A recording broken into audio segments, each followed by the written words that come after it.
Hello everyone, I am Sarthak. I welcome you all to this new lecture series. इस lecture series के through I will be covering the entire polity. फिर चाहे वो theoretical part हो, conceptual part कहते हैं जिसको आप, या फिर आपका factual part हो, each and everything will be covered in this lecture series. आपकी ये lecture series आपके UPSC Civil Service examinations के लिए भी बहुत ज़्यादा important है और उसके साथ साथ जितने भी अदर एग्जाम्स हैं, चाहे आपका स्टेट पीसीएस का एग्जाम हो, रादर एसएससी का भी एग्जाम्स हो, रेलवे न्यूमरस एग्जाम, जहां पर भी पॉलिटी आपकी आ रही है, उन सब के लिए these lectures are very much relevant for you. एक बार लेक्चर सीरीज को कवर कर लिया, आई कैन अश्योर यू आपके जो जितनी भी पॉलिटी है वो सब कवर हो जाएगी. आपको कहीं भी जाने की जरूरत नहीं पड़ेगी. इवन बुक्स की भी बात करें, अगर आपके जो फेमस बुक है लक्ष्मीकांत, लक्ष्मीकांत भी लेक्चर सीरीज के थ्रू पूरी कवर हो रही है आपकी. But still if you want to go through that book, I मैं आपको रोकूंगा नहीं. You can go through that book as well. But if you ask me, you don't need to go through that book once you have covered this lecture series. Right, यहाँ पे मैं starting करूंगा conceptual part से, because अगर आप civil services की बात करो, अगर आपने प्रीवियस ईयर क्वेश्चन एनालाइज करें, you definitely would have seen that वहां पर एनालिटिकल एबिलिटी चाहिए. वो कंसेप्ट पे जाते हैं, आपको कंसेप्चुअल क्लैरिटी होनी चाहिए. ठीक है, बट अदर एग्जाम्स है जो लोअर लेवल अदर मतलब जो ग्रेड के बेसिस पे, लाइक यूपीएससी अब ग्रेड ए के एग्जाम्स ले रही है, उसके नीचे वाले जो ग्रेड के एग्जाम्स है, वहां पर आपके for example SSC and all, वहां पर आपका फैक्चुअल ज्यादा चलता है, तो वो भी आपका कहीं ना कहीं लेक्चर सीरीज के थ्रू कवर होगा. बट यूपीएससी अगर हम बात करें तो कंसेप्चुअल आपका बेस बनाएगा. ठीक है, तो वहीं से हम स्टार्ट करेंगे, फिर धीरे धीरे आपका पूरा बिल्ड करते चले जाएंगे. राइट, आपको क्या करना है, आपको सिर्फ स्टार्टिंग से लेकर एंड तक इस लेक्चर सीरीज का बने रहना है. कोई भी आपका डाउट हो, कुछ भी हो, आप नीचे कमेंट सेक्शन में मुझसे पूछ सकते हैं. I am here. मैं ट्राई करूंगा आपके डाउट जितने ज्यादा मैक्सिमम पॉसिबल हो सके देन एंड देयर वहीं के वहीं रिजॉल्व कर दिए जाए. Right, with all this information let's start with our first lecture of the day, जहां पर मैं क्या डिस्कस करने वाला हूं, इंपॉर्टेंट पॉलिटिकल आइडियोलॉजीज. ठीक है, स्टार्टिंग में ही सीधा हम आइडियोलॉजीज पे आएंगे, बिकॉज अगर सी फर्स्ट थिंग मैं आपको जरूर एडवाइस करूंगा, मैं भी उसके लेक्चर सीरीज लेके आऊंगा, but I will still recommend you कि प्रीवियस ईयर क्वेश्चंस को अपने आप एक बार एनालाइज करना बहुत जरूरी है. मैं भी आपकी हेल्प करने के लिए डेफिनेट उस पर लेक्चर सीरीज लेके आऊंगा, जहां पर मैं आपके साथ प्रीवियस ईयर क्वेश्चन को डिस्कस करूंगा. बट एक बार आप अपने आप डेफिनेटली उनको एनालाइज करिए, देखिए, ट्राई करिए अपने एंड से, आपको अपने आप पता लगेगा चीजों का, आपको एक पैटर्न मिलना स्टार्ट होगा. राइट, आपको फॉर दैट मैटर सिंप्लिसिटी के लिए, फॉर एग्जाम्पल ये जो टॉपिक है अपना पॉलिटिकल आइडियोलॉजीज, आप ये जरूर देखेंगे कि पॉलिटी के अंदर अगर हम चेक करें तो आइडियोलॉजीज पे सोशलिज्म, कैपिटलिज्म और भी जितने आपके इजम्स हैं, रादर बेसिकली इन दोनों पे सबसे ज्यादा जो है यूपीएससी का बहुत ज्यादा फोकस रहता है. काफी सारे क्वेश्चंस आए हैं पिछले साल, और पिछले सालों से मेरा मतलब ज्यादा पुराने नहीं, पिछले 3-4 सालों के अंदर ही आपको दिख जाएंगे. राइट, मैं भी एग्जांपल्स आपके सामने लेके आऊंगा, प्रीवियस क्वेश्चन भी लेके आऊंगा, वहां पे आपको अपने आप भी दिखेगा. But still I would recommend कि अपने एंड से एक बार जरूर आप प्रीवियस क्वेश्चंस को जरूर एनालाइज कर लीजिए. राइट, ओके, ऐसा ऐसा ज्ञान मैं बीच में देता रहता हूँ जो आपके लिए बहुत रेलिवेंट होगा. ठीक है, ये छोटी छोटी बातें इनफैक्ट बहुत ज्यादा मैटर कर जाती हैं, छोटी छोटी बातें ही ज्यादा बड़ी होती हैं रादर. ये बड़ी बड़ी चीजें तो ठीक है. ठीक है, चलो, इंपॉर्टेंट पॉलिटिकल आइडियोलॉजीज. जब हम इंपॉर्टेंट पॉलिटिकल आइडियोलॉजीज की बात करते हैं, तो हम स्टार्टिंग करेंगे सबसे ज्यादा कॉमनली हर्ड आइडियोलॉजीज से, जो कि आप हेयर एंड देयर सुनते ही रहते हो, ना ही सिर्फ पॉलिटी में, इकोनॉमी में भी आपको सुनने में आएगा वहां पर, which is what, like capitalism, then आपका सोशलिज्म और कम्युनिज्म.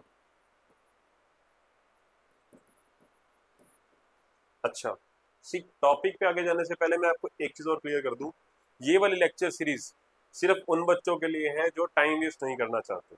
टू द पॉइंट रहेगी लेक्चर सीरीज, यहाँ पर पढ़ाई की बात सबसे ज्यादा होगी, इधर उधर की कोई बात नहीं होती इस लेक्चर सीरीज में. ठीक है, अगर आप एक्चुअली सीरियस कैंडिडेट्स हो, आप एग्जाम के लिए फोकस्ड हो, एग्जाम को क्लियर करना चाहते हो, तो ही काइंडली वॉच दीज लेक्चर्स, आपको तभी समझ आएगा लेक्चर करने में. राइट, क्योंकि मैं इधर उधर की बातें नहीं होंगी यहाँ पर. ठीक है, चलो, तो स्टार्ट करते हैं. कैपिटलिज्म, सोशलिज्म और कम्युनिज्म, सबसे ज्यादा कॉमनली हर्ड ये तीन आपकी जो आइडियोलॉजीज है. ठीक है, इसमें सबसे पहले हम कौन सा स्टार्ट करेंगे, सब the first one will be capitalism.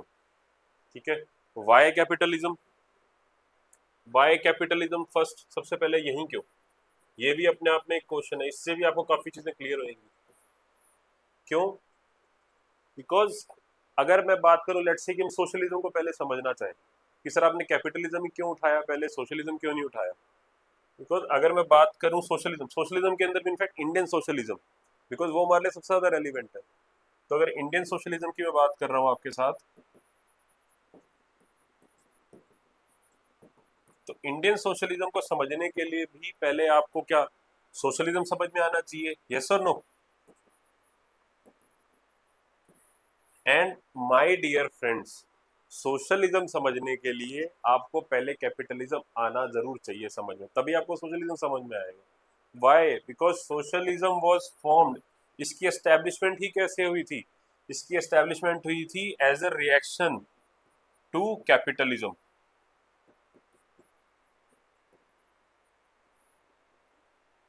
मतलब इसका मतलब क्या है सर, रिएक्शन टू कैपिटलिज्म? बड़ी बात कर दी आपने। बड़ी बात नहीं है बच्चों, बहुत सिंपल सी बात है।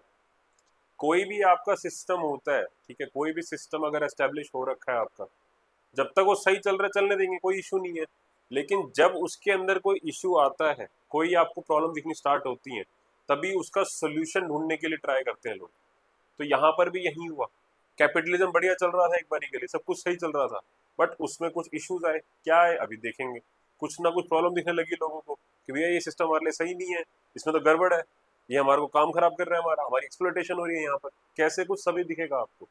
लेकिन वहां पे लोगों को दिखने लगी। तो उसी वजह से वहां पर क्या हुआ कि कैपिटलिज्म के फिर रिएक्शन में कि भैया इस सिस्टम को हटाओ, दूसरा लेके आओ जो हमारे लिए सही है, तब क्या एस्टेब्लिश हुआ उसके बदले में सोशलिज्म। राइट? तो यहां तक का बेसिस क्लियर है क्यों कैपिटलिज्म पहले करना है अपने को। ठीक है, अच्छा, उससे पहले मैं आपको एक चीज यहीं पे क्लियर कर देना चाहता हूँ। क्या? सही, ठीक है, यही बता रहा था मैं आपको, सोशलिज्म के लिए पहले कैपिटलिज्म समझना है। ठीक है, it is a reaction to capitalism, yes. मैं आपको क्या बता रहा था यहाँ पर कि अगर मैं सोशलिज्म की बात कर भी रहा हूँ आपके साथ, if I am talking about socialism,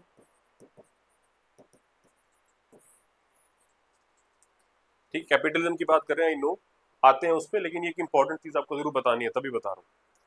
socialism अगर मैं पूरे वर्ल्ड में बात करूं, अराउंड 195 कंट्रीज है, 195 समथिंग। ठीक है, तो उन कंट्रीज में से इफ आई आस्क यू कि प्रेजेंट डेट में, इस टाइम टिल डेट, क्या कोई भी country, even a single country, completely socialistic है? Is there any country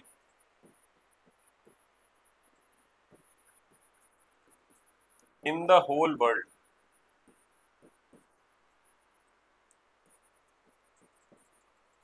completely socialistic?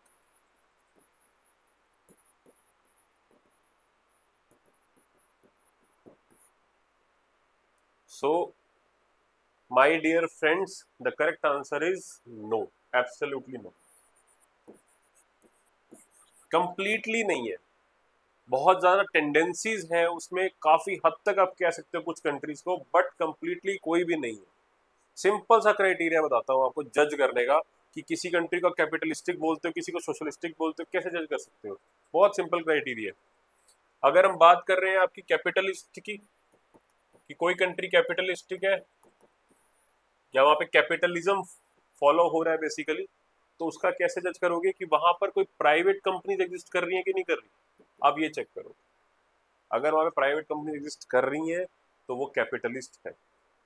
ठीक है, किसी भी जगह पर अगर प्राइवेट लाइट से सबसे बड़ी जो आपकी इंडिया की अगर बात करें, कहीं और ना जाके इंडिया की बात करें, तो क्या इंडिया सोशलिस्टिक है या कैपिटलिस्टिक है? डेफिनेटली इंडिया के अंदर आपको कैपिटलिस्टिक टेंडेंसीज दिख रही हैं, तो कंप्लीटली सोशलिस्टिक तो एज सच नहीं है। बट क्या वो है क्या नहीं है, उस पर आएंगे। ठीक है, वो उसके बारे में आपको नेक्स्ट लेक्चर में बताऊंगा, ये आपके लिए होमवर्क होगा।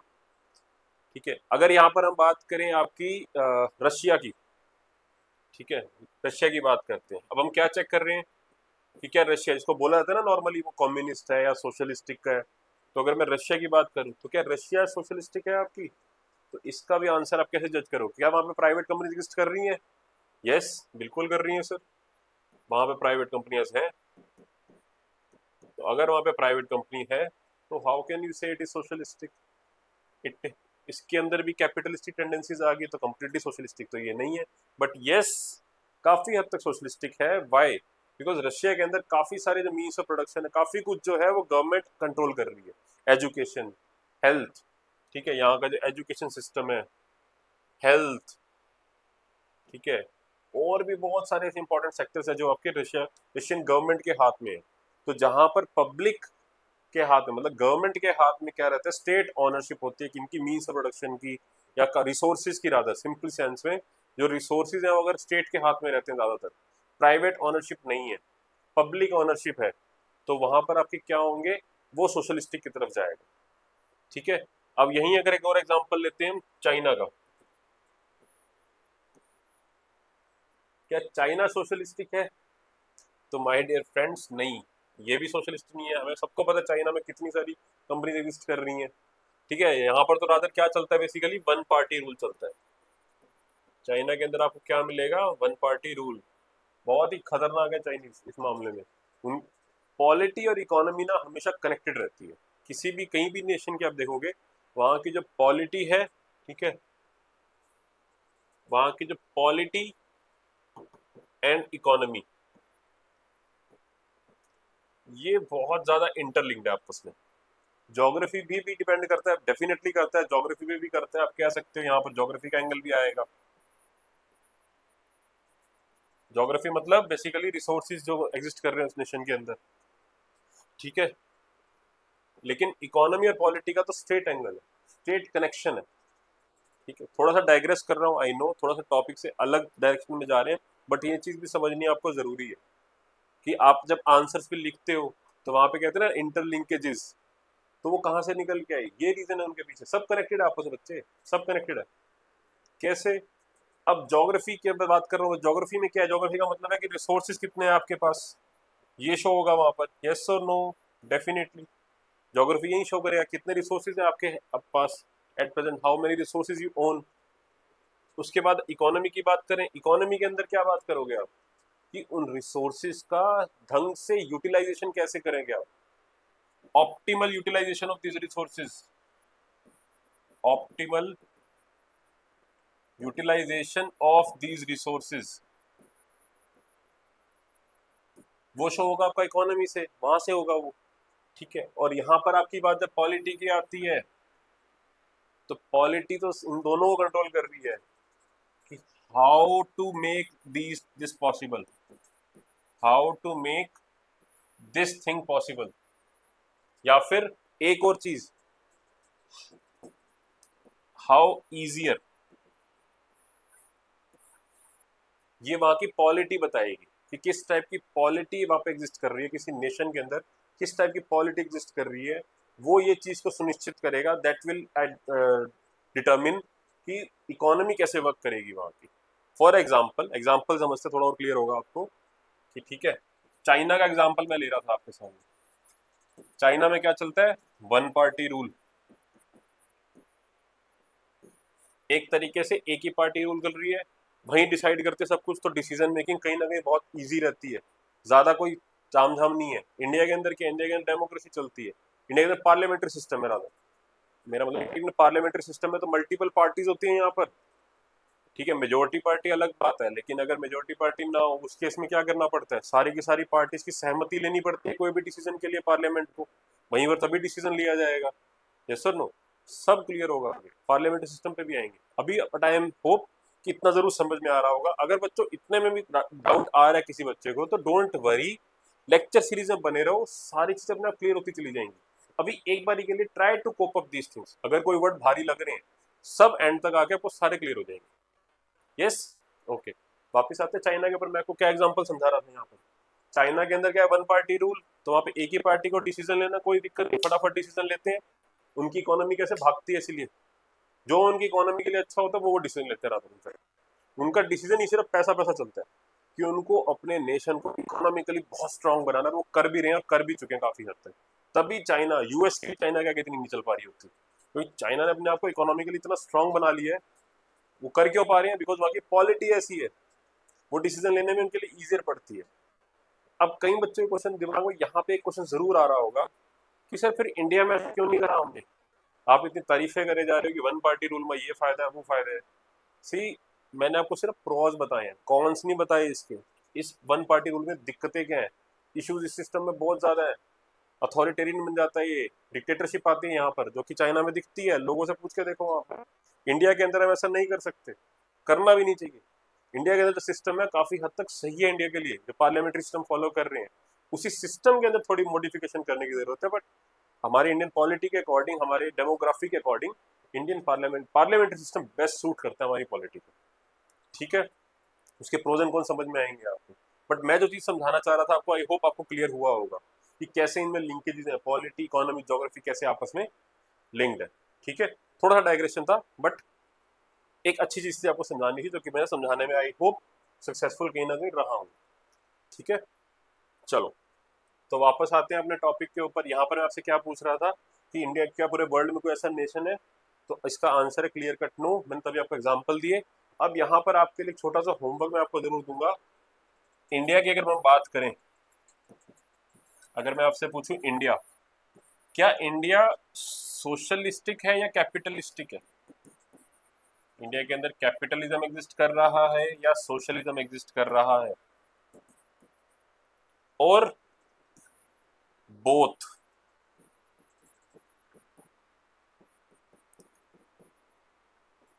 बोथ ए एंड बी, या फिर ठीक है नन, इनमें से कुछ भी नहीं, जो कि आई थिंक आप कर ही दोगे कहीं ना कहीं इस चीज को साइड में। अब ये आपका एक होमवर्क रहेगा। ठीक है, आपको कमेंट सेक्शन में बताना है। मेरे लिए होमवर्क तो क्या है, बस कमेंट सेक्शन में मेरे को बताना कि इंडिया के अंदर कौन सा सिस्टम एग्जिस्ट करता है, कैपिटलिज्म एग्जिस्ट करता है, सोशलिज्म करता है, या दोनों एग्जिस्ट कर रहे हैं, कैपिटल एंड सोशलिज्म। ठीक है, या फिर कोई भी नहीं कर रहा है इनमें से। हिंट दे देता हूँ आपको, मैंने सोशलिज्म क्यों नाम लिया। अगर आपने प्रियम्बल में पढ़ेंगे, प्रियम्बल के अंदर लिखा हुआ है India is what, India sovereign, socialist, ठीक है, सेकुलर, डेमोक्रेटिक, रिपब्लिक, ये सब लिखा हुआ है वहां पर। तो वहां पर सोशलिस्ट वर्ड आ गया एक तरीके से। ठीक है, तो दिमाग में डेफिनेटली क्वेश्चन आते हैं कि यस सर सोशलिस्ट तो है, बट कैपिटलिस्ट भी दिख रहा है। ठीक है, हिंट है आपके लिए, आई थिंक आपको आंसर भी कहीं ना कहीं इसका मिल गया होगा। ठीक है, बट कहीं ना कहीं आपका दिमाग चलाना चाहता हूँ मैं कि थोड़ा आप भी साथ साथ, बेटर रहेगा आपके लिए भी। बिकॉज ऑल आई वांट कि लेक्चर देखा उसके बाद आपको ज्यादा कुछ ताम झाम करने की जरूरत नहीं है। लेक्चर देखा कंप्लीट, वहीं पर आपका खत्म हो गया। टाइम वेस्ट नहीं करना बच्चों, टाइम का इफेक्टिव यूटिलाइजेशन करना। टाइम बहुत ज्यादा इंपॉर्टेंट है आपके लिए, उसकी वेस्टेज बिल्कुल मत करने देना। ठीक है, वो सबसे इंपॉर्टेंट रिसोर्स है आपके पास। ठीक है, चलो आगे बढ़े। यस, हम्म, यस, अब आते हैं अपने इंपॉर्टेंट टॉपिक पे, विच वाज कैपिटलिज्म। ठीक है, कैपिटलिज्म के ऊपर आते हैं, स्टार्ट करें। ठीक है, सो सबसे पहली बात, capitalism and socialism, both of these are what, both of these are economic systems. दोनों के दोनों आपके क्या है, इकोनॉमिक सिस्टम्स है। ठीक है, तो यहाँ पर आप क्या देखोगे, सिंपल सी डेफिनेशन है आपके लिए कि दोनों के दोनों इकोनॉमिक सिस्टम को दिखा रहे हैं। दोनों इकोनॉमी मतलब रिसोर्सेज, जब भी इकोनॉमी आ जाए तो रिसोर्सेज का यूटिलाइजेशन की बात आएगी, या फिर रिसोर्सेज से कंट्रोल की बात भी आएगी कहीं ना कहीं। ठीक है, तो कैपिटलिज्म और सोशलिज्म का मतलब कि यहाँ पर जो रिसोर्सेज हैं आपके नेशन के अंदर, जो रिसोर्सेज हैं उनका कंट्रोल किसके पास है, कि कौन उसका यूटिलाइजेशन कर पा रहा है। जब हम बात करते हैं कैपिटलिज्म की, तो यहाँ पर क्या है आपका, private ownership of the means of production and distribution. अब यहाँ पर मैं आपको एक चीज, वर्ड का मीनिंग जरूर समझाना चाहूंगा, which is the word private. थोड़ा सा इंपॉर्टेंट है पॉलिटी के स्टूडेंट्स के लिए खासकर। ठीक है, मैंने एक अलग से कोर लेक्चर सीरीज स्टार्ट कर रखी है, जहां पर मैं पीएसआई के स्टूडेंट्स हैं, जो पॉलिटिकल साइंस अपना जो ऑप्शनल है उसके जो स्टूडेंट्स हैं, उनके लिए मैं ओपी गोआबा को कवर कर रहा हूँ एक बार अभी। ठीक है, ओपी गोआबा को कवर करेंगे बिकॉज बहुत इंपॉर्टेंट बुक है वो अपने ऑप्शनल एग्जाम के लिए भी। ठीक है, उसके बाद जो भी रेलिवेंट आपकी बुक्स होंगी उनको फर्दर कवर करते चले जाएंगे, और जो इंपॉर्टेंट टॉपिक्स हैं स्पेसिफिकली फॉर ऑप्शनल स्टूडेंट्स, वो सब कुछ वहाँ कवर करते चले जाएंगे। तो if you want you can, अगर आपके पास ये ऑप्शनल है, ये सर ऑप्शनल आपके पास है, if you really want to do that, तो डेफिनेटली आप उस लेक्चर सीरीज को फॉलो कर सकते हैं। बहुत ही सरल भाषा में, ईजियर वे में वहाँ पर मैं इन टॉपिक्स को समझा रहा हूँ। I am trying to make it as easy as possible for you. ठीक है, तो वहाँ पर भी मैंने पहले लेक्चर के अंदर अच्छे से, जो पहला आपका ओपी गॉबा का जो पहला पेज ही देखोगे आप, ठीक है, उस बुक के अंदर पहले पेज के ऊपर ही प्राइवेट वर्ड का मीनिंग समझाया हुआ है। वहां समझाया हुआ है पॉलिटी क्या, और उसमें प्राइवेट का मीनिंग समझाया हुआ है, बहुत अच्छे से समझाया हुआ है। क्या बोलते हैं वहां पर, see, private is something which is not public, as simple. Private वो है जो कि पब्लिक नहीं है, मतलब लिमिटेड यूज है इसका, या लिमिटेड यूज अलाउड होता है बेसिकली। लिमिटेड पर्सन इसका यूज कर सकते हैं जिन चीजों का। फॉर एग्जाम्पल पब्लिक की अगर हम बात करते हैं, पब्लिक पार्क का एग्जाम्पल लेते हैं, बोलते हैं ना पब्लिक पार्क है, तो वो सबके लिए खुला होता है पार्क, तो गवर्नमेंट के रिसोर्सेज सो कॉल्ड पब्लिक के लिए, सबके लिए खुला है। जब भी वर्ड पब्लिक आ जाए, पब्लिक हॉस्पिटल है तो वहाँ पे सब अलाउड होते हैं, सच कोई दिक्कत नहीं होती। ठीक है, तो जब वर्ड पब्लिक आ जाए it is common to all, पूरी कम्युनिटी के लिए है, वहाँ पे कम्युनिटी वर्ड आ जाते हैं, कंप्लीट फुल। बट जब बात आती है प्राइवेट की, प्राइवेट होते हैं लिमिटेड यूज की, इंडिविजुअलिस्टिक ओनरशिप रादर। ठीक है, जैसे फॉर एग्जाम्पल आपका खुद का घर है, तो आपका घर को क्या बोलते हैं, आपकी प्राइवेट प्रॉपर्टी है, वहाँ पे सारे तो अलाउड नहीं होते, कोई भी घुसता चला है, जिसको आप अलाउ करेंगे खाली वहीं आ सकता है, यस और नो, तो hence the word private comes there, उसको बोलते हैं क्या, प्राइवेट ओनरशिप। ठीक है, प्राइवेट को अब तब समझोगे जब पब्लिक के कॉन्ट्रास्ट में समझोगे, ज्यादा अच्छे समझ में आता है। ठीक है, तो हम वर्ड बात यहाँ पे कर रहे थे कैपिटलिज्म की, तो कैपिटलिज्म क्या है, private ownership of the means of production and distribution. समझ आया इन सिंपल लैंग्वेज कि जो आपकी जो रिसोर्सेज हैं, ठीक है, वो गवर्नमेंट के हाथ में ना होके प्राइवेट हैंड्स के हाथ में रहते हैं। ठीक है, प्राइवेट हैंड्स में ज्यादा रहते हैं, ना कि गवर्नमेंट के हाथ में रहते हैं। ठीक है, अब इस ये और भी क्लियर होगा आपको, डोंट वरी, अभी आएगा, सब समझ में आएगा। अभी के लिए जैसे समझा रहा हूँ बेसिक बेसिक समझते चले जाओ एक बार, आपकी सिंपल लैंग्वेज उसके लिए क्यों होता है, क्योंकि डिफरेंट काइंड ऑफ डेफिनेशन पूछी जा सकती है आपसे एग्जाम के अंदर भी ना, आपसे डिफरेंट वेज में पूछ सकते हैं, तो आपको सारे एंगल पता होने चाहिए कि क्या मीनिंग है, किस वे में पूछ रहे हैं। ठीक है, ओके, तो आई होप यहाँ तक क्लियर हो गया होगा। और अच्छा हाँ, सोशलिज्म की जब बात करते हैं, ठीक है, सोशलिज्म के अंदर क्या होगा, यहाँ पर जो मीन्स ऑफ प्रोडक्शन है वो रहते हैं स्टेट के हाथ में, या अभी आप समझो सिंपल, स्टेट मतलब गवर्नमेंट समझो आप। ठीक है, don't get so confuse, state क्या होता है सब बताऊंगा वो भी। ठीक है, मीन्स ऑफ प्रोडक्शन यहाँ पर स्टेट के हाथ में रहेंगे, मतलब गवर्नमेंट के हाथ में रहते हैं, प्राइवेट हैंड्स में नहीं रहते हैं यहाँ पर।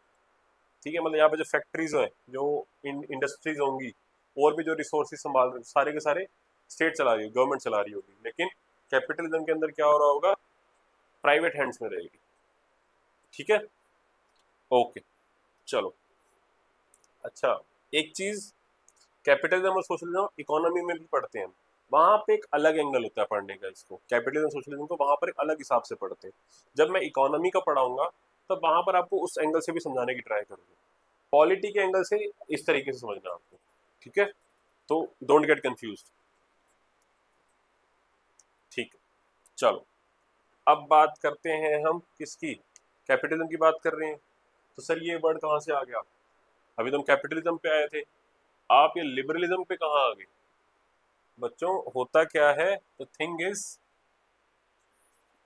कोई भी आपकी पॉलिटिकल फिलॉसफी होती है ना, कोई भी फिलॉसफी होगी आपकी,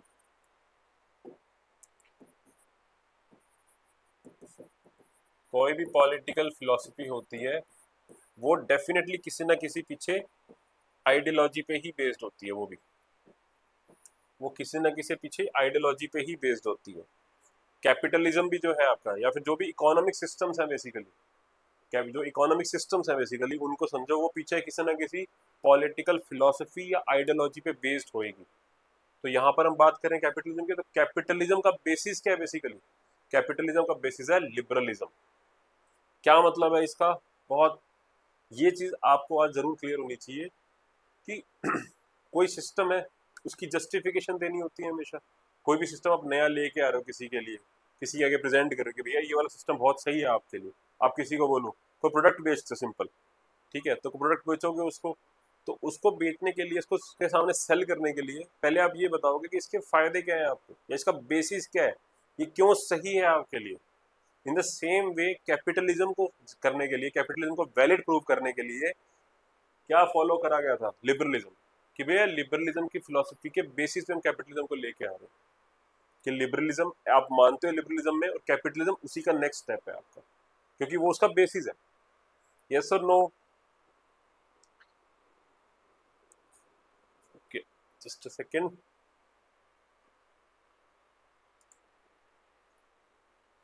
राइट, तो लिबरलिज्म क्या, कैपिटलिज्म का बेसिस क्या है, लिबरलिज्म, कि लिबरलिज्म को पहले लेके आए गए, लिबरलिज्म के बेसिस पे कैपिटलिज्म को वैलिड प्रूव किया गया। यस और नो, ठीक है, ओके, तो उसके लिए मैं लिबरलिज्म पहले समझ में आना चाहिए कि लिबरलिज्म क्या चीज है sir. So liberalism first of all is the oldest ideology present, सबसे ओल्डेस्ट आइडियोलॉजी क्या है आपकी, लिबरलिज्म वाली आइडियोलॉजी है।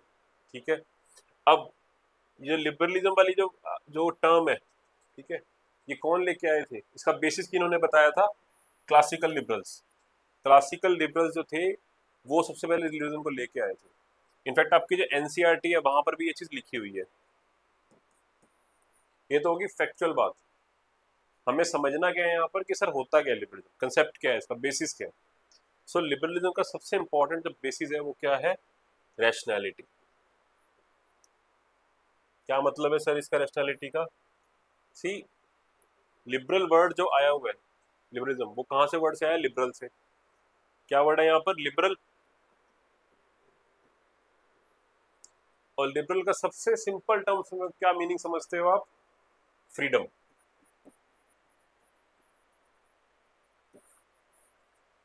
क्या मतलब है सर इसका? फ्रीडम कैसे?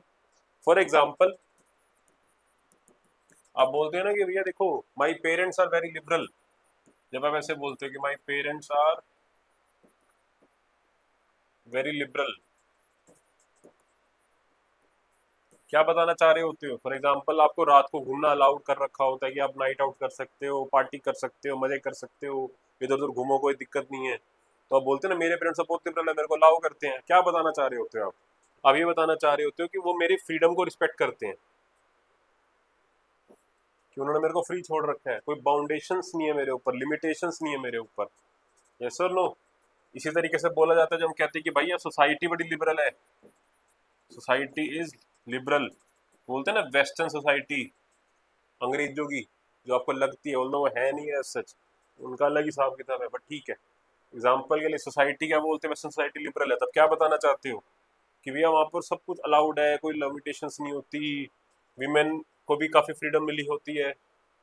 ठीक है, विमेन को फ्रीडम मिली होती है, कि अच्छी चीज़ है, मैं वो नहीं कह रहा, बट मैं आपको समझाना चाह रहा हूँ यहाँ पर क्या, कि इस लिबरल का मतलब यहाँ पर फ्रीडम से रिलेट किया हुआ है। फ्रीडम, ये आप सिंपल सेंस में समझते हैं। यस और नो? ठीक है सर। सर बट आप रेशनैलिटी की बात कर रहे थे, आप ये फ्रीडम पे कहाँ आ गए? ओके, तो वो मैं क्या बताना चाह रहा हूँ आपको कि ये फ्रीडम का बेसिस क्या दिया गया क्लासिकल लिबरल्स ने। फिर फ्रीडम का बेसिस क्या दिया हुआ है कि भैया ह्यूमन बीइंग को फ्रीडम मिलनी चाहिए। क्यों मिलनी चाहिए? बिकॉज ह्यूमन बीइंग या फिर human is a rational being. Human is a rational being, that is the reason. ठीक है, ह्यूमन क्या है? रैशनल बीइंग है, या उनको बाय नेचर मतलब बाय बर्थ ये राइट्स लाउड है। ठीक है, let me repeat it for you. Human being जो है, ठीक है, उसको उसका जो फ्रीडम का जो राइट है, लिबरल होने का जो राइट्स है, या फिर फ्रीडम ही समझो आप उसको, जो ये फ्रीडम, फ्री, वो उसका नेचर से मिला हुआ है, उसको बाय नेचर उसका राइट, नेचुरल राइट है उसका। मतलब उसको बाय बर्थ ये फ्रीडम मिली हुई है। क्यों? बिकॉज वो रैशनल बीइंग है, वो इस फ्रीडम का सही तरीके से उपयोग करेगा, रैशनल वे में करेगा, इरेशनल होके नहीं करेगा। ये इसका बेसिस है। ठीक है, कि man is a rational being, hence उसको लिबर्टी मिलनी चाहिए, उसको फ्रीडम मिलनी चाहिए, मतलब उसको लिबर्टी मिलनी चाहिए। ये बेसिस है किसका? लिबरलिज्म का, या सिर्फ क्लासिकल लिबरलिज्म का आप कह सकते हैं। अब ज्यादा इसमें डीप नहीं जाएंगे, लिबरलिज्म के टाइप्स नहीं करेंगे अभी, सिंपल वे में आपको बता रहा हूँ अभी के लिए बेसिकली क्या होता है। बहुत सारे स्कूल्स होते हैं लिबरलिज्म के अंदर भी, बट अभी के लिए आप सिंपली इतना समझो कि बेसिस क्या है इसका। बिकॉज ये वाला एंगल एग्जाम में पूछा जा सकता है, काफी बार पूछा भी हुआ है इनफैक्ट। तो आपको ये जरूर क्लियर होना चाहिए कि रैशनैलिटी का मतलब क्या है, लिबरलिज्म का रैशनैलिटी से क्या लिंक है। लिबरलिज्म का बेसिस ही वही है कि ह्यूमन बीइंग को फ्रीडम मिलनी चाहिए। क्यों? बिकॉज वो क्या है? रैशनल बीइंग है, तो उस फ्रीडम का वो ढंग से उपयोग करेगा, और ये फ्रीडम उसका नेचुरल राइट है, इसीलिए। ठीक है, आप उसे खींच नहीं सकते, उसको डेफिनेटली मिलना चाहिए ये। यस और नो? ठीक है, आई होप इतना समझ में आया होगा आपको, राइट? ओके, सो क्लियर यहाँ तक? ठीक है, ओके, आगे बढ़ते हैं। यस, ये हो गया क्लियर अपना, राइट। अब यहाँ पर मैं आपको एक और एग्जांपल देना चाहता हूँ। क्या? सेक्शन 144 सुना होगा आपने। सेक्शन 144 खासकर कोविड के टाइम पे जब काफी यूज हो रहा था ये टर्म्स में। क्या था सेक्शन 144? जहां पर अगर कुछ बंदे, उनका जो फ्रीडम ऑफ नेचुरल मूवमेंट का जो राइट होता है, फ्रीडम ऑफ मूवमेंट का जो राइट होता है, वो उनसे खींच लिया जाता है। ठीक है, कि उनको अलाउड नहीं होती, उनकी फ्रीडम खींच रहे हो एक तरीके से आप। सेक्शन 144 के अंदर उनकी फ्रीडम उनसे खींची जा रही होती है। तो यहाँ पर मान लो अगर आप एक डीएम और आपसे पूछा जाए कि भैया आपने सेक्शन 144 किस बेसिस पर लगाया, बंदों का फ्रीडम ऑफ मूवमेंट तो उनका बेसिक राइट है, फ्रीडम मिली हुई है उनको, वो रैशनल बीइंग है, उनको मिली हुई है। रैशनल बीइंग का वर्ड वो नहीं लेंगे, बट वो इतना ही कहेंगे आप उनका फ्रीडम ऑफ मूवमेंट कैसे खींच लिया आपने, हाउ, क्या बेसिस क्या था आपका सेक्शन 144 लगाने का। तो वहां पर आप उनको क्या आंसर दोगे कि जो फ्रीडम है, ठीक है, जो फ्रीडम है या लिबर्टी है बेसिकली, या जो लिबर्टी है बेसिकली, उसका बेसिस क्या है, रैशनैलिटी। जब तक रैशनल यूज हो रहा होगा फ्रीडम का कोई दिक्कत नहीं है, करो, but if you start using it irrationally, misuse करना स्टार्ट कर दो इसका, इरेशनल, जब आप इरेशनल हो जाओगे तो आपका ये वाला फ्रीडम ऑफ जो मूवमेंट का राइट है, जो आपका राइट है फ्रीडम, जो नेचुरल राइट आप कह रहे हो, यहाँ से खींच लिया जाएगा। जब तक आप रैशनल हो तब तक ठीक है, उसके बाद नहीं। ये फिलोसफिकल बेसिस दिया जाएगा आपकी GS4 के अंदर, आपका दिया हुआ वर्ड एक philosophical basis of governance, philosophical basis of governance,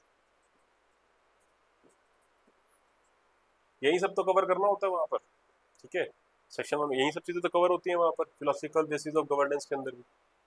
yes और नो, ठीक है। आई होप इस एग्जांपल से आपको समझ आया हो कैसे चीजों को लिंक किया जा रहा होता है। ये एक फर्क होगा एक सिविल सर्विस सर्वेंट और एक नॉर्मल बंदे के आंसर में, बहुत डिफरेंस पता होना चाहिए, फील होना चाहिए कि सामने वाले को पता होगा, इसको पता है क्या कर रहे हैं क्या नहीं, ठीक है। अगर आप ऐसे एक डीएम बने ऐसे आंसर दोगे, सामने वाला अपने आप उसी टाइम चुप हो जाएगा। यस, ठीक है, चलो अब आते हैं नेक्स्ट चीज के ऊपर, ठीक है, आते हैं अपने थ्योरी के ऊपर, आएंगे यहाँ पर कैपिटलिज्म की तरफ मूव कर रहे हैं हम। तो अगर हम बात कर रहे हैं लिबरल की, जो कि क्या है, फ्रीडम की बात करता है यहाँ पर, बट कहाँ पर है जो फ्रीडम की बात करी जा रही है, वो एग्जिस्ट कहाँ कर रही है। क्या आप सोसाइटी के अंदर आप कह सकते हैं कि आपको फ्रीडम मिली हुई है, कंप्लीटली आपको फ्रीडम मिली होती है? तो आंसर है इसका, कैसे जज करोगे, सोसाइटी के भी कुछ नॉर्म्स हैं आपको फॉलो करने होते हैं, कुछ डूज एंड डोंट्स यहाँ पर भी होते हैं आपके। आप कंप्लीटली फ्री तो नहीं हो, बिल्कुल भी नहीं कह सकते आप यहाँ पर, इनके भी कुछ डूज एंड डोंट्स हैं जो आपको फॉलो करने होते हैं, नियम्स हैं, कुछ लिमिटेशंस हैं बेसिकली। तो क्या आप यहाँ पर कम्प्लीटली लिबरल हो? तो आंसर है इसका no, you are not completely free here. जब हम बात करते हैं फैमिली आपके घर की, क्या यहाँ पर भी आप कम्प्लीटली लिबरल हो? एक बार लगेगा हाँ, बट नहीं, यहाँ पर भी है कि नहीं आपके डूज एंड डोंट्स हैं, बिल्कुल होते हैं। रात को जल्दी सोना है, लेट बाहर नहीं निकलना, उसी टाइम खाना खाना है, और ही बहुत सारे दिस एंड देयर जो भी घर के होते हैं, ठीक है, वो सारे डूज एंड डोंट्स यहाँ पर भी होते हैं। तो यहाँ पर भी आप कम्प्लीटली लिबरल नहीं हो, बिल्कुल नहीं। बचा क्या आपका, मार्केट।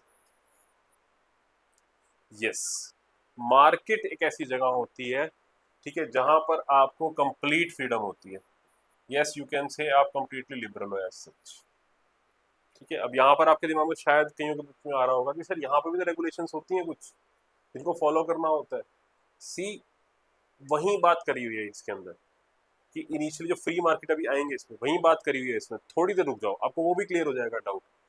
मैं अभी आपको ये समझाना चाह रहा हूँ कि एज सच मार्केट के अंदर है कि जहां पर आप अपनी फ्रीडम को आप कंप्लीटली एक्सरसाइज कर सकते हो, मिल सकता है आपको, ये एक लोग ऐसी जगह है, बाकी जगह पर नहीं है पॉसिबल एज सच।